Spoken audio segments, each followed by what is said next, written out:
We can now bring in our foreign affairs commentator, Douglas Herbert. Doug, great to see you. This Russian offensive, summer offensive, continues days after Donald Trump threatened Moscow with biting secondary sanctions to, in fact, 100% of its oil exports. So what gives? Well, what gives? So far, there is absolutely no sign, zero sign that Vladimir Putin or the Kremlin is really taking any heed of Donald Trump's, as you said, 50-day ultimatum, right, 47 days left to arrive at a ceasefire, ...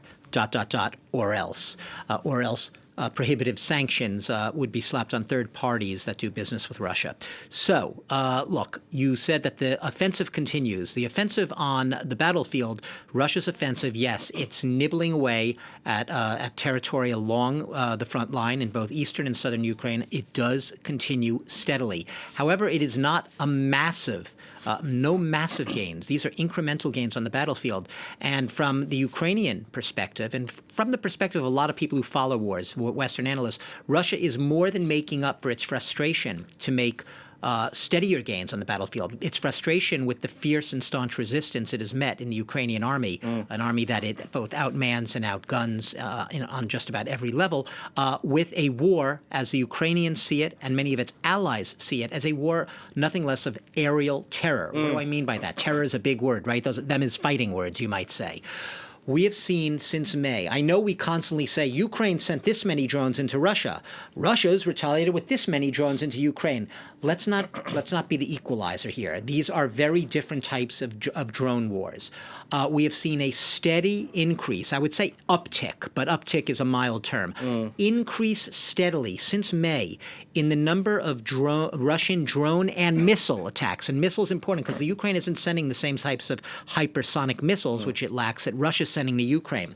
In the first half of July alone, the latest figures are 4,067 Russian drones sent into Ukraine.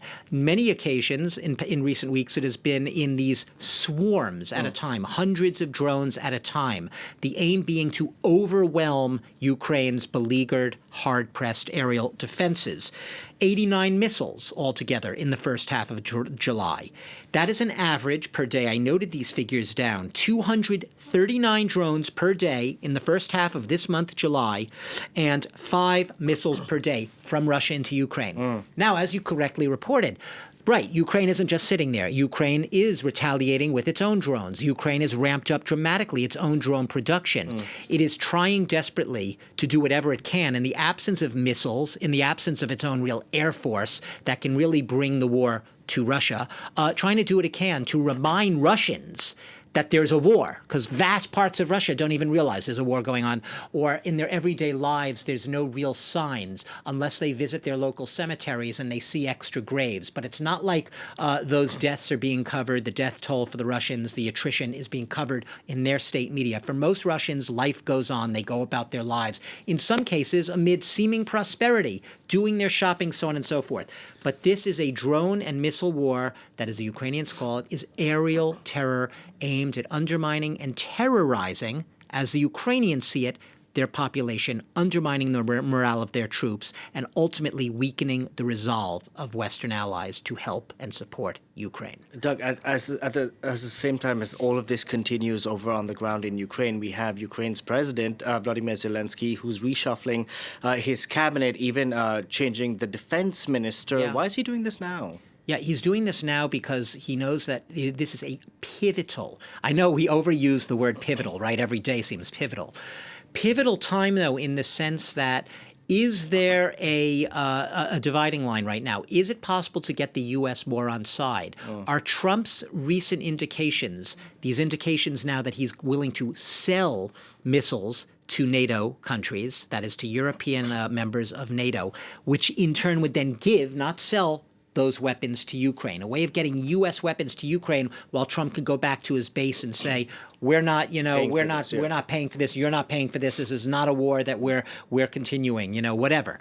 So they feel that perhaps they are, if not winning the argument or convincing Trump, they have a critical window of opportunity now to firmly keep Trump more on Ukraine's side than on Vladimir Putin's side, which is where he seemed to have been up until now in the first 6 months of his presidency.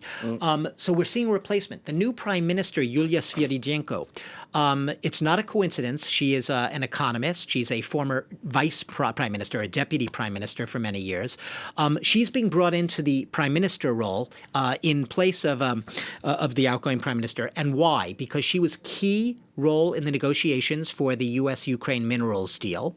And she's also seen as someone who could perhaps be much more influential with that U.S. relationship. One of her top priorities will be nurturing and fostering a better relationship with the Trump administration and with the United States, which goes in lockstep with a new ambassadorial nomination. There's an outgoing Ukrainian ambassador to the U.S. who is not really on the Republican and the MAGA movement's good side and Trump's good side, because she was seen as having favored Biden, whether you rightly or wrongly, in 2024 when she took him to a munitions factory while he was visiting the U.S. in Pennsylvania. The Republicans didn't take well to that.